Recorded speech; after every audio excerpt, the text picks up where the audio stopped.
Today on Motorz, Chris is going to show you how to rebuild the bottom end of a Chevy small block.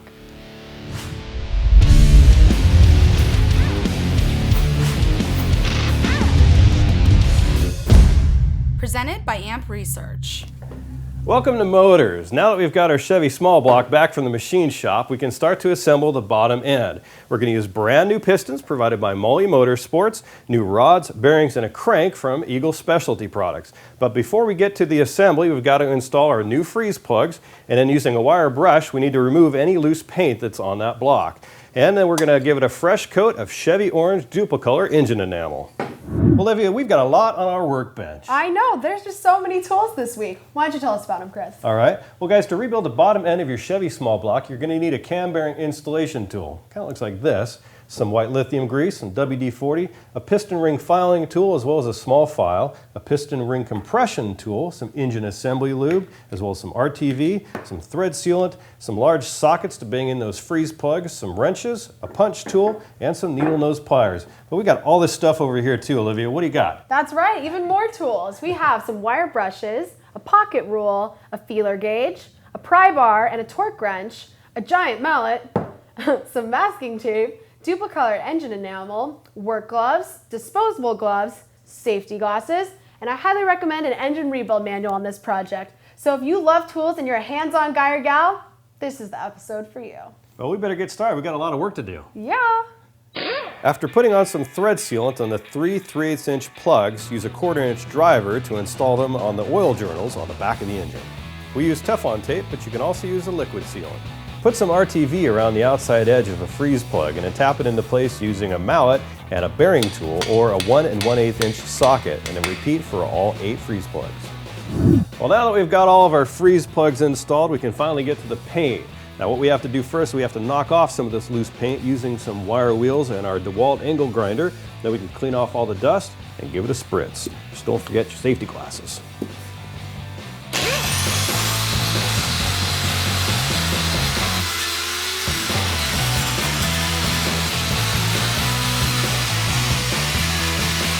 With all of our loose paint, dust, and oils removed from our block, we're going to paint it the original Chevy orange color using DupliColor engine enamel. Just use multiple overlapping light coats.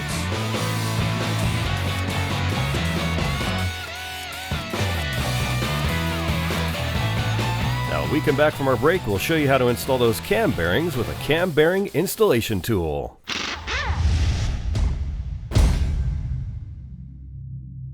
E3 Diamond Fire spark plugs are the most powerful spark plugs you can buy. They deliver a more complete fuel burn, more power, better economy, and reduced emissions. E3 Diamond Fire spark plugs at auto parts and lawn and garden stores everywhere.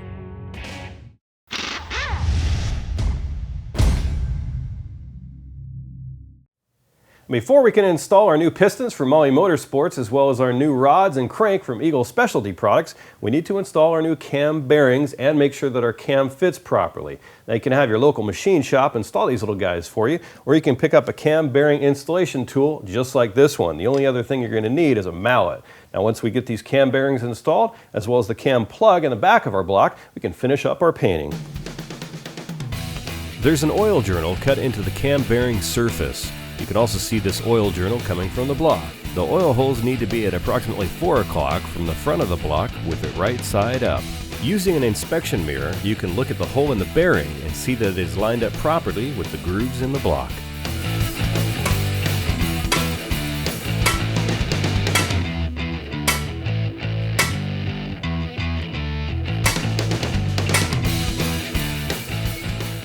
There are 5 cam bearings to install and 3 different sizes. There's a specific location in which they need to be installed. So if you don't have a chart or a list, use a micrometer to determine the proper placement.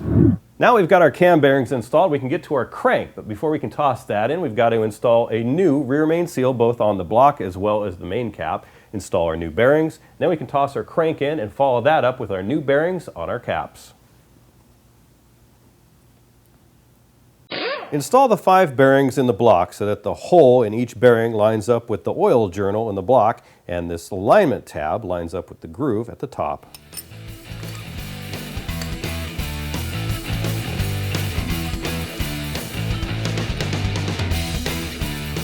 Take some engine assembly lube and coat the surface of each bearing.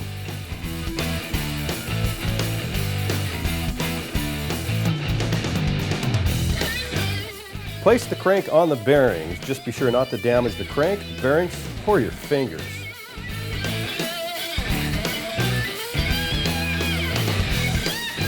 After inserting the bearing and putting a little bit of assembly lube on the bearing of the main cap, add some RTV to the mating surface of the rear of the cap.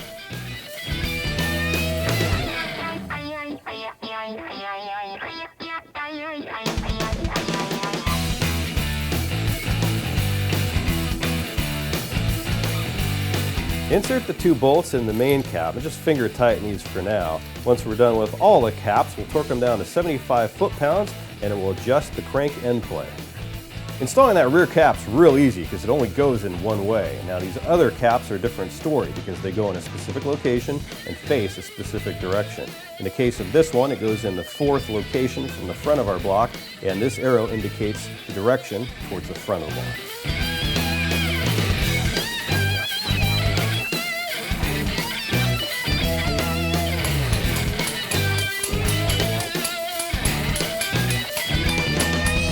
To adjust the crank end play, use a mallet to hit the crank forward. Use a pry bar to wiggle your crank towards the rear of the block. Just make sure that you're pressing against the block and not the end cap. And once we're done with this, then we'll check the end play with a feeler gauge. Using a feeler gauge, check the end play on both sides of the rear main cap. It should be between 2 and 7/1000ths of an inch. Pistons take a lot of abuse inside your engine, so it's important that the pistons that you choose for your rebuild project are well manufactured and properly engineered. So let's take a closer look at why we chose Mahle Motorsports pistons for our rebuild project. Pistons handle many explosions per minute and travel at a high rate of speed, resulting in wear that can damage your engine, so the manufacturing process is extremely important. Mahle has been around for over 80 years manufacturing precise quality products. Their Mahle Motorsport pistons have features and benefits that separate them from their competitors. Starting with ultra-flat ring grooves, every Mahle Motorsport piston is machined to precise tolerances. They have given a lot of attention to creating a flat ring groove completely around the piston. Flatter ring grooves mean a better seal in the cylinder, which leads to longer, better performance. Mahle even designed their own machinery to create their ring grooves. And every power pack kit includes ultra-flat Mahle rings. Their Grafal anti-friction skirt coating is unique. The screen print application provides superior adhesion and is designed to last over 100,000 miles. The coating is a compressible membrane that cushions to avoid harsh contact between the piston skirt and the cylinder bore, reducing wear on the bore and the piston skirt. Many piston failures are caused by inadequate pin bore quality and design. Every Mahle Motorsport piston is finished machined using CNC equipment to precisely control shape, size, and alignment. Mahle also designed their own equipment for this process, resulting in unmatched consistency and performance. Mahle Motorsport also created the slipper skirt forging design so that they could manufacture and properly manage the design of their pistons. They use strong, lightweight, low-drag forging in every power pack piston kit. Now that we know more about pistons as well as the advantages of using pistons manufactured by Mahle Motorsports, we can begin to assemble the bottom end of our small block. Now the first thing that we need to do is we need to install 5 rings per piston for a total of 40 rings. To gap all of your rings, you're going to need a piston ring filing tool, a machinist file, a feeler gauge, a pocket rule, some safety glasses and gloves, and some tape to label each set of rings to match each cylinder. The 5 rings that you need to install in your brand new Mahle Motorsport piston are the top compression ring, the second compression ring, the top oil ring rail, the oil ring expander, and the bottom oil ring rail. Now the first thing you want to do is take the top compression ring and insert it into a cylinder 1 inch down using your pocket rule. Then take your feeler gauge and check the gap, which varies for each ring. Now if that gap is too small, you can widen it using a piston ring filing tool and then deburr the edges using a machinist file. Now repeat this process gradually for each ring. Now this could take a while, so be careful and take your time. The parts that make up the piston assembly include a piston pin, retaining clips, oil ring assembly, the upper and lower compression rings, the connecting rod, and of course our Mahle Motorsport piston. Now once fully assembled, this is what it looks like. Mahle includes a diagram that shows the correct positioning for the piston rings in relation to the front of the engine. Our connecting rod is pointing toward what would be the front of the engine. All of our rings have been laid out on our table in the correct position that they would be installed on the piston. The oil expander ring, which goes between the two oil rings, butts together and does not overlap.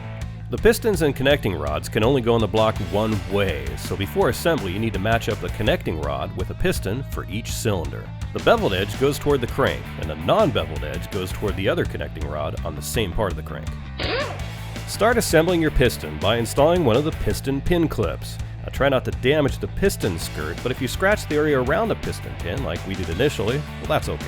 Using engine assembly lube, coat the piston pin openings in the piston as well as the connecting rod and the piston pin. Then slide the piston pin into the assembly. With the piston pin inserted, install the other clip. Now that the piston is assembled, install the rings as we described earlier using the diagram. Be careful with the compression rings, they're brittle and can break. Make sure you put the bearings on in the correct location. They're labeled upper and lower. Align the notch on the bearing with the notch on the connecting rod. Now we come back from our break, we'll install our pistons.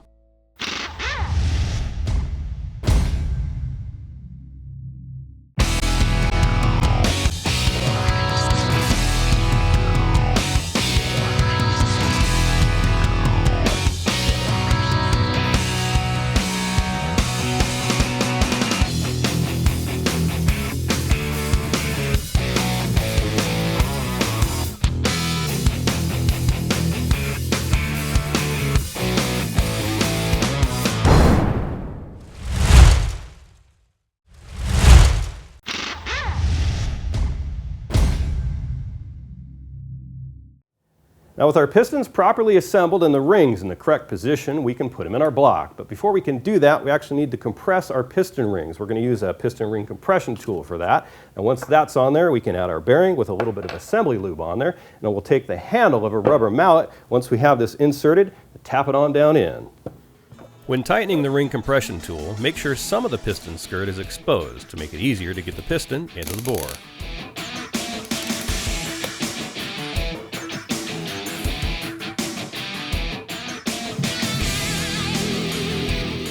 Carefully insert the piston into the cylinder, making sure that the ring compressor tool is seated around the edge of the cylinder. Hold the tool down onto the block and gently tap the piston, guiding the connecting rod down so it doesn't scratch the rod journal on the crank. Add assembly lube to the connecting rod bolts. Tighten the rod caps by hand and repeat for all 8 piston assemblies. When you're finished, torque all the connecting rod bolts. The manufacturer of the connecting rod bolts recommends that you tighten and loosen each one of these 4 times. Now we've already done this prior to assembly, so the only thing left to do is torque each one down to 40 foot-pounds. Parts is brought to you by the Sears Blue Tool crew. Now we use these bad boys on our show all the time, including this episode where we used a cam bearing installation tool to install new bearings in our small block Chevy engine. Now they're called dead blow hammers and they're made by our favorite tool manufacturer, Craftsman. Now available in 3 different sizes, we just have 2 right here. They come in 1 pound, 2 pound, and 3. And their 14-inch fiberglass handles feature a really nice ergonomic grip for more safety and less fatigue because, well, they're just easy to hold and they feel great in your hand. So what's the difference between a dead blow hammer and your standard rubber mallet, you ask? Well, a solid mallet rebounds when you strike it, whereas a dead blow hammer does not. This rebound effect can cause fatigue over time, which isn't good for your arms and your hands. Now check this demo out.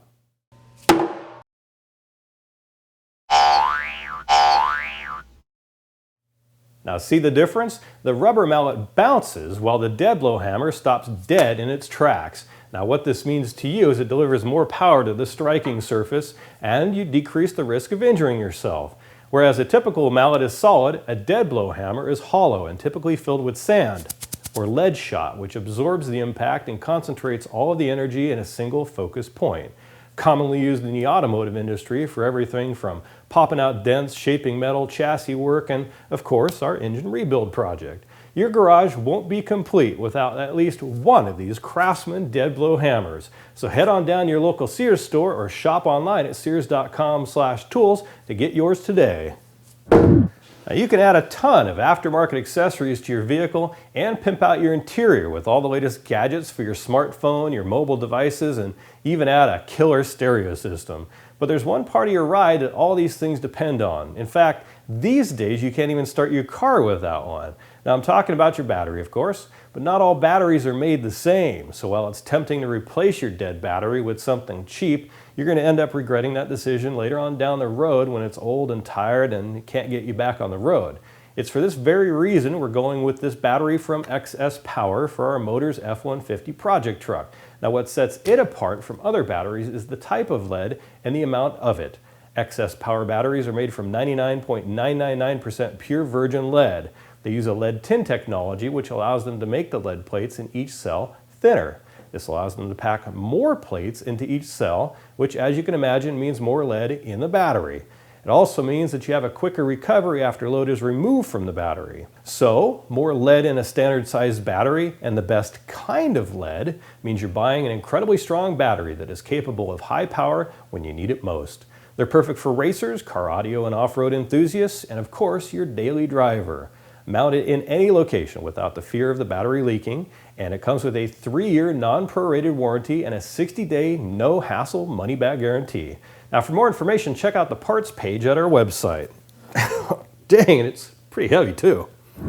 With as much work as you put into your engine rebuild project, the end result is something you want to look great and be proud of. After all, you want it to look as good on your Facebook wall as it runs under the hood. Now, Holley allows your small block to dress to impress with these throwback polished valve covers. Reminiscent of the early 70s, nothing was cooler than sporting these empty finned aluminum valve covers for added cooling.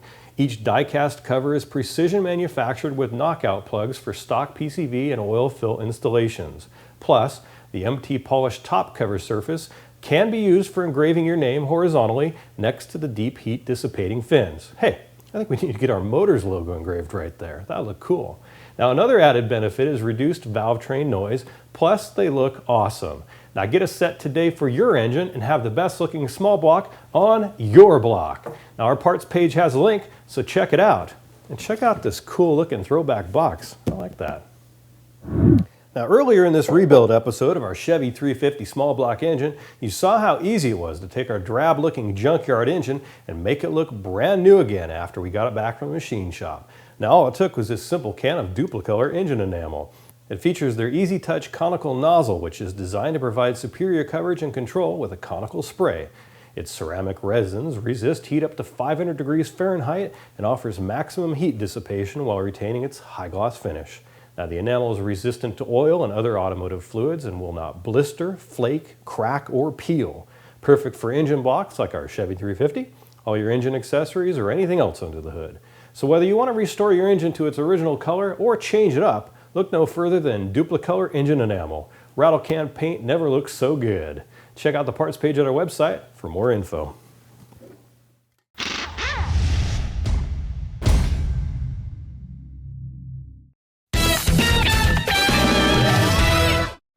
Hi, I'm Nate with Sears Tools. Let me tell you about the Blue Tool Crew. We know tools. With over 400 national brands and over 30,000 products, we can help you find the tools you need. Shop with us at your local store, online at sears.com/tools, or with the latest Sears Tools catalog. Check us out on Facebook, Twitter, or YouTube. And if you have any questions, give us a call at 877-4BLUE-CREW.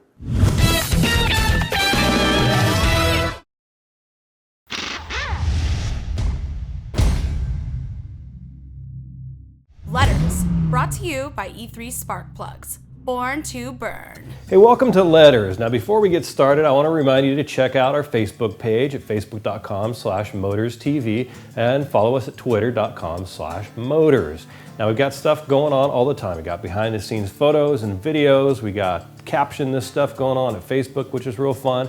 And we're giving stuff away. We've got a contest every month where we're giving away a free cover from Covercraft, thanks to Covercraft and Catskin. And we've got free tools we're giving away every month from the Sears Blue Tool Crew. So please check out our website and our Facebook page to find out everything that's going on. Now let's get to our first letter. It comes from AJ White. He says, "Hey Chris, I've been a long time subscriber of the show and I just want to say I love every minute of it. My question is, would you guys ever consider doing a show on window tinting? I think this is something a lot of viewers would like to learn how to do but don't know how to or don't know what materials to get. Thanks Chris, you've got a viewer for life." Well, thanks AJ. Now this is a question we get all the time actually, and we are planning on doing a window tinting episode to show you how to do it on different kinds of vehicles and also what laws that may affect you depending on the area that you're in. So stay tuned to Motorz, keep on watching, man. And now a guy by the name of Whale writes in and says, "Hey Chris, I've been watching seasons 1 through 3 and not only annoying my family from not getting out and helping them, but the show gives me the urge to grab a wrench and disassemble some stuff on my 99 Grand Marquis.